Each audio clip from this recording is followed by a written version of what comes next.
Hey, Andy here from builderhottub.com. In this video, we're going to catch up with Kyle on his DIY hot tub build. Let's go ahead and see where Kyle's at.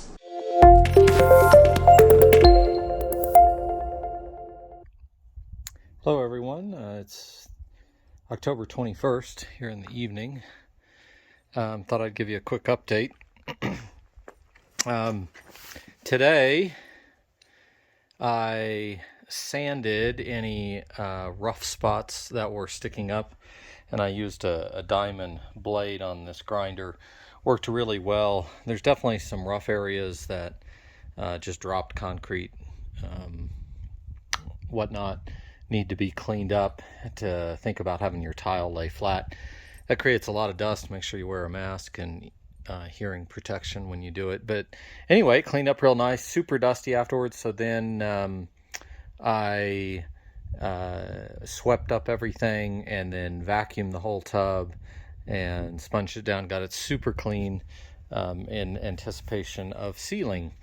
And also today, before we cleaned, we cut off the pieces of PVC pipe to the height of our tile, and these down low are going to be returned, so that's why they're longer.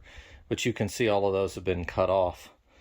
Then what we did is I went, these would have gaps behind them, these jets, and I put silicone around, a bead of silicone bonding the pipe to the concrete, and did that. And then we painted, once that dried, we painted over with this product, which I will show you if I can find the front. So after doing my research, this was this Hydroban made by Laticrete was the product I decided to go with. And so we painted some of that on. It starts off as a gray color, and then as it dries, it turns green like this, letting you know that it's dry, and you can put on another coat. So this is also made by Laticrete. This is their waterproof fabric. So we cut out a whole bunch of these ahead of time that would be tight around the piece of pipe, and just slid these over.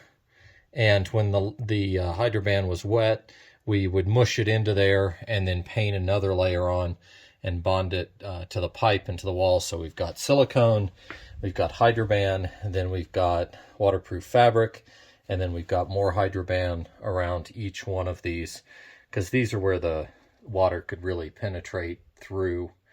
That's what we did for waterproofing. Now, if you recall in my earlier videos, the exterior walls were poured separately from all this interior, and so they should be waterproof behind all of this. But we went ahead and bonded again rolls of this fabric in long sheets into the corners to seal everything, particularly around the bottom of the tub. I just didn't want water getting behind this internal pour, and I just didn't know what that would do. And it only took a couple of hours to do that.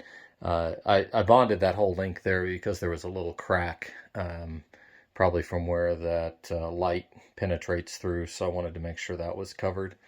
And then we just went all the way around, did the same thing on all the seats, around the strainer, and bonded all of that in. And then you can see here and across, and then over at the top there are the seats, and down, a nice view of the seats. Starting to imagine more of what it's going to look like finished. Really excited. Fall here, looking pretty, but getting cold, making me worried. I need to get this finished. You do need to let your concrete dry. There are kits to test the water content in your concrete. It takes 3 days to do it, but it's only about $30. And the Hydroban requires a certain low-level moisture content, so we've waited nearly a month to proceed with this.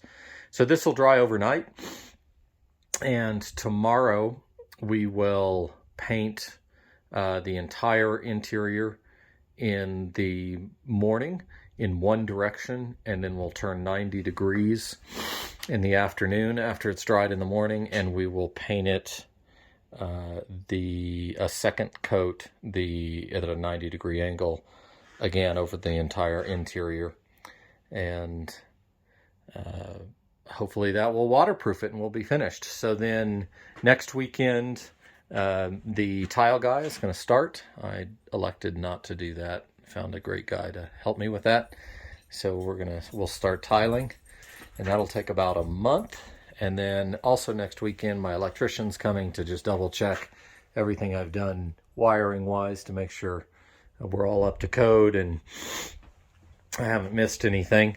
So I have some plumbing, some pump house plumbing to finish up, and I'll do a video of that when that's finished. I did have to change out some pumps at Andy's recommendation. So for me, the pump house is above the pool, and he was right that you need self-priming pumps in that case, and I had purchased non-self-priming pumps. And so, unfortunately, they're quite a bit more expensive. But, if we couldn't get water to the pump house, then there's no point anyway. So we have those. I've changed it a little bit based on his recommendation. Now we have a circulation pump, a low horsepower, and then the 2 higher horsepower for the jets. And I think that'll work nicely. So I've got to get all that installed and ready for the electrician. I chose to use this Balboa. Andy likes to use a different company, and for good reason, because it can handle higher amperage. So these pumps that I had to switch to are quite high amperage, and he was able to give me some recommendations on wiring those directly, and just having the control system from the Balboa trigger it without having to handle the total amperage of the pumps. So hopefully that works out well. We'll see what the electrician says about all that. Just giving you some final views here of how all this has been sealed up. And there you are. Kyle, as always, it's a pleasure catching up with you. Thanks very much for the video, and we look very much forward to the next one. If you've liked this video, please do like, share and subscribe to the channel. See you on the next video.